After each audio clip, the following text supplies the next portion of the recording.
반으로 갈라졌다. 사정 거리도 길고 파괴력이 컸던 편자는 조선 원정군을 승리로 이끈 주역이었다.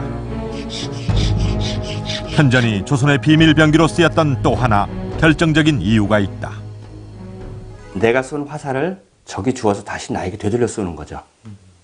그렇기 때문에 재수 없으면 제가 만든 화살에 제가 맞을 수도 있다라는 이런 게 나오는 건데, 이 편전은 다른 겁니다. 이걸 쏘고 나면 적이 죽더라도 다시 나에게 되돌리고 쏘고 싶은데 이 통화가 없으면 그럴 수가 없다라는 거죠. 사정 거리가 길고 파괴력도 좋았던 편전은 적군이 재사용할 수 없다는 장점까지 가지고 있었다. 대외 영토 확장, 사군 육진, 개척, 여진 정벌, 그런 부분들의 무기가 필요하다는 인식이 명확했었고, 또 나름대로 기술력, 고려 말 때부터 여러 가지 총통이라든가 화약 무기를 개발하기 위한 여러 가지 기술들이 충족이 돼서 그 시기에 하나 꽃을 피울 수 있는 그런 시기가 있었고, 결국에 그것이 대외 영토 확장을 추진함에 있어서 세종이 하나의 기본적인 토대가 되었다고 할 수가 있죠. 4월 20일 파저강 토벌은 강력한 무기로 무장한 조선군의 압승으로 끝났다. 183명을 사살한 전투에서 조선군의 사상자는 4명에 불과했다. 이 같은 공을 인정받아 파저강 토벌 직후 우의정에 특진된 최윤덕은 2년 후에는 좌의정에까지 오른다. 무인에게는 파격적인 대우였지만 세종은 마땅히 최윤덕이 수상이 될 만하다고 여겼다. 압록강이라는 경계선을 확실하게 보여주므로 필요하면 또 압록강을 넘어서 토벌함으로써 조선의 방역이랄까 경계를 확실하게 다지는 그런 계기가 되었습니다. 파저강 토벌 이후 최윤덕은 곧바로 사군 개척에 착수한다. 여진족의 점거지였던 압록강 상류 지역을 조선의 영토로 편입시킨 것이다. 우리는 보통 사군과 육진을 구분해서 이야기합니다만, 사군도 육진처럼 군사 요새였습니다. 최윤덕이 파저강 토벌 이후 사군까지 설치를 하자 모두 12개의 진이 압록강을 따라서 위치하게 됨으로써 매우 강력한 방어망을 구축할 수가 있게 된 것입니다. 또한 세종의 북방 영토 개척은 화약 무기류의 발전에도 견인차 역할을 했습니다. 파저강 토벌에서 활약을 했던 세 총통이 있었기에 신기전과 같은 당시 세계 최고 수준의 로켓 무기류도 등장을 할 수가 있었던 것이죠. 하지만 최윤덕이 파저강 토벌을 승리로 이끌 수 있었던 것은 강력한 무기와 치밀한 작전 덕분만은 아니었습니다. 그는 오랜 세월 동안 전장터에서 실전 경험을 쌓은 준비된 무장이었던 것입니다. 최윤덕은 경남 창원에서 태어났다. 조선 태종과 세종대에 활약한 최윤덕은 10대 후반부터 무관으로 기용돼 전장에 나아갔다. 1445년 70살의 나이로 눈을 감을 때까지 그는 변방을 지켰다. 하지만 그의 출생지인 창원에도 묘소만 남아있을 뿐 최윤덕의 흔적을 찾기란 쉽지 않다. 그의 흔적이 발견된 것은 조선 후기에 발간된 해동명장전이었다.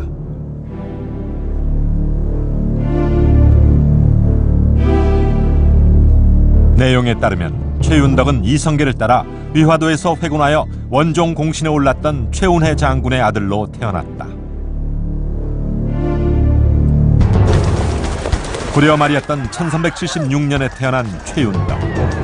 고려 말부터 조선 초까지 북으로는 여진족이 들끓었고 남으로는 외구의 침입이 끊이질 않았다.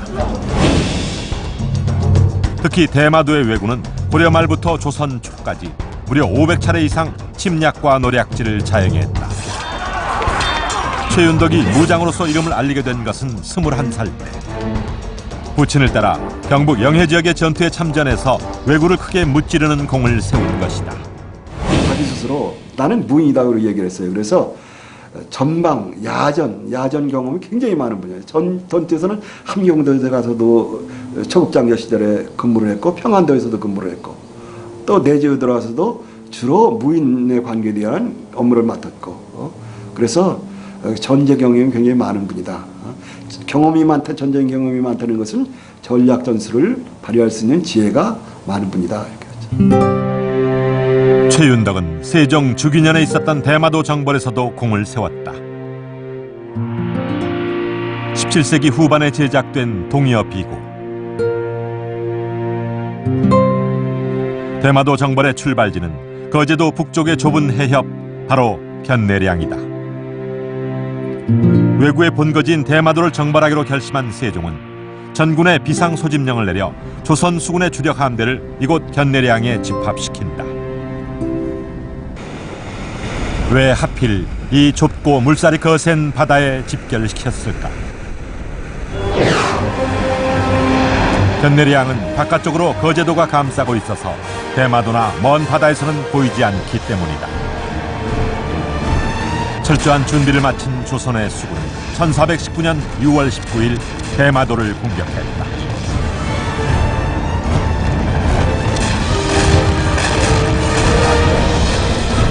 전투 부대는 이종무가 총알을 하고 그 외에 소발한다든가 무슨 정보라든가 그 뒤에서 여러 가지 작전에 도움을 주는 역할을 한 것이 최윤덕 장군이라고 볼 수 있습니다. 대마도를 정벌하기 전에 대마도와의 연락을 모두 차단해야 정보가 누설되지 않는다. 대마도 정벌에 앞서 최윤덕은 제포를 찾았다. 당시 제포에는 외관이 있었고 대마도와 조선을 오가며 장사를 하는 외인들이 머물고 있었다. 이 외인들을 통해 정보가 새나갈 수 있는 상황이었다. 이 여기가 그 외인들이 한 2천여 명이 살았어요. 그래서 2천여 명이 살았기 때문에 그 2천여 명이 이 우리 내륙 쪽으로 들어올까 싶어서 여기다 제포성을 쌓아가지고 여기서 이 왜구들의 출입을 여기서 차단을 시키는 그런 역할을 한 지역이 바로 성입니다. 조선 초기 제포 외에도 연포와 부산포에는 외인들이 드나들며 교역을 하고 있었다. 최윤덕은 대마도 정벌을 앞두고 정보 누출을 막기 위해 외관을 폐쇄한다. 외인들과 왜구들의 연락을 두절시킨 것이다. 저항하는 왜구들을 처치하는 임무도 최윤덕이 맡았다. 여기에 살고 있는 외인들을 딴 데로 이제 일단 이주를 시킨 다음에 대마도하고 연락을 완전히 차단시키고 그래서 우리나라 정벌군들이 대마도로 향해 갔습니다. 대마도 정벌 공로로 3군 도절제사로 제수된 최윤덕은 1428년 4월 병조 편서가 되어 최전방에서 국가 방위에 힘썼다.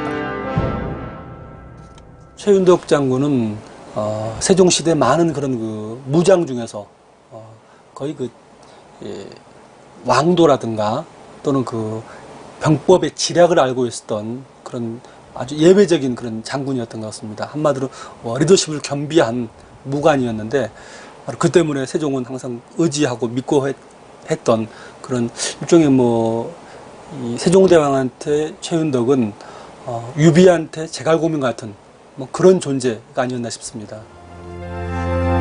전장에서 다양한 경험을 쌓아온 최윤덕. 그는 세종이 북방개척이라는 중대한 임무를 맡길 수 있는 준비된 신하였다.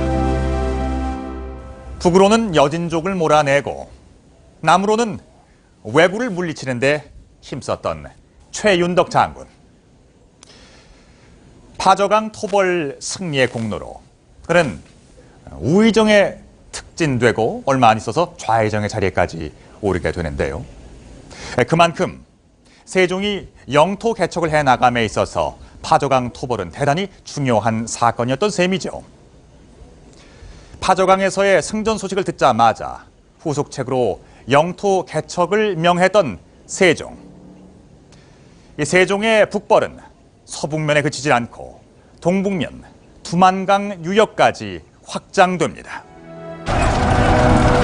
파저강 토벌 이후 이어진 4군 개척 임무는 최윤덕에게 맡겨졌다. 언제 다시 도발할지 모르는 여진족. 최윤덕은